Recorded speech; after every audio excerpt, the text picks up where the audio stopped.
তোমরা দুই বৌমা হোলির শপিং করতে যাবে না? আমি তোমাদের দুজনকেই 5,000 করে টাকা দেব।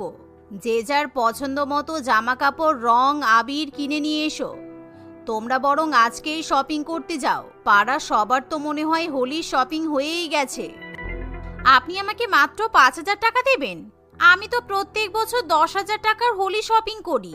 মাত্র 5,000 টাকায় তো আমার হোয়াইট কালারের ড্রেসগুলো কিনতেই চলে যাবে। তারপর কালার কিনবো, সানগ্লাস কিনবো, আমার বান্ধবীদের হোলি পার্টির জন্য গিফটও কিনতে হবে। আমার 5,000 টাকায় হবে না। আপনি আমার বাজেটটা একটু বাড়ান। ছোটর যখন 5,000 টাকায় হবে না, তখন আপনি না হয় ছোটকে আমার ভাগের 5,000 টাকাটাও দিয়ে দিন। আমি তো এমনিতেও হোলির কোনো শপিং করি না। ওই কাগজ ফুল আর গাঁদা ফুল দিয়েই তো আমার রং বানানো হয়ে যায়। শিউলির কথা শুনে অদিতি অত্যন্ত খুশি হয়, কারণ অদিতি ভাবতেই পারেনি শিউলি নিজের ভাগের টাকাটা তাকে এভাবে দিতে চাইবে। তাই অদিতি খুশি হয়ে শিউলিকেও তার বন্ধুদের হোলি পার্টিতে নিয়ে যাবে বলে ঠিক করে। এ তো খুব ভালো কথা। আসলে আপনার বড় বৌমা গ্রামের মেয়ে তো, তাই ওর এত বেশি চাহিদা নেই। আচ্ছা দিদি, বলছি আমার কিন্তু বান্ধবীদের হোলি পার্টিতে ইনভিটেশন আছে।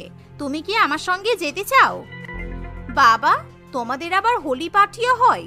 আমি তো পাড়ার বাচ্চাদের সঙ্গে ছোটবেলা থেকে রং খেলেই বড় হয়েছি। আমি কখনো কোনো হোলি পার্টিতে যাইনি।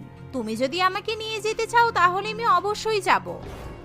এভাবে অদিতি শিউলির সঙ্গে হোলি পার্টিতে যাওয়ার জন্য রাজি হয়ে যায়। কিছুক্ষণের মধ্যেই অদিতি 10,000 টাকা নিয়ে বাড়ি থেকে বেরিয়ে যায়। তুমি কি বোকা গো? মা তোমাকে 5,000 টাকা নিজে যেচে দিতে চাইছিল।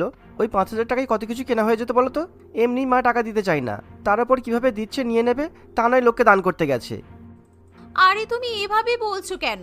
ছোট বোন হিসেবেই তো দিয়েছি। আমি তো এমনিতেই হোলি শপিং করি না। আমার ওই ফুল পাতা দিয়েই কালার তৈরি করা হয়ে যায়। অত বেশি কিছু আমার লাগে না। তাছাড়া ছোট তো আমাকে বলেছে ওর বন্ধুর হোলি পার্টিতে আমাকে নিয়ে যাবে। না না, ছোট বাবুর সাথে কোথাও যেতে হবে না। ও শহরের মেয়ে, 10 জন 20 জনকে চড়িয়ে খাই।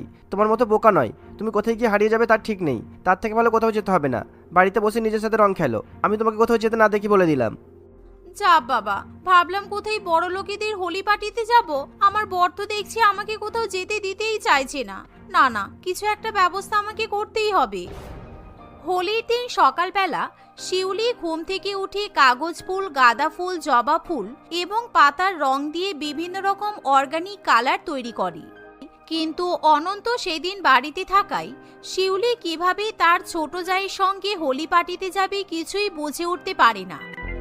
অন্যদিকে অদিতি সাদা রঙের জামা কাপড় পরে সুন্দর